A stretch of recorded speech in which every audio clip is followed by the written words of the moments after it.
பெண்களுக்கும் சொன்னார்கள்.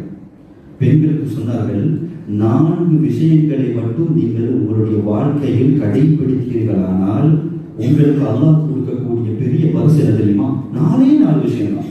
இந்த 4 விஷயத்தையும் நீங்க செஞ்சிட்டீங்கன்னா உங்க வாழ்க்கையில் அல் மர்அத்து, ஒரு பெண்மணி இதா ஸல்லத் ஹம்ஸா, 5 வேளை தொழுகையை முறையாக கடைபிடிக்கிறார்.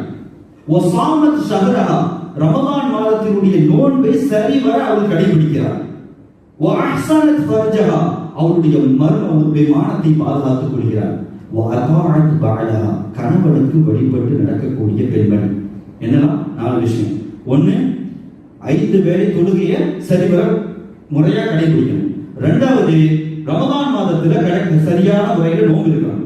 3வது, அவருடைய மானத்தை பாதுகாக்க வேண்டும். 4வது, கணவனுக்கு வழிபட்டு நடக்க வேண்டும். இந்த 4 சரிவர முறையாக செய்த பெண், அவளுக்கு அல்லாஹ் கொடுக்கக்கூடிய பரிசு என்ன? பரிசு என்ன?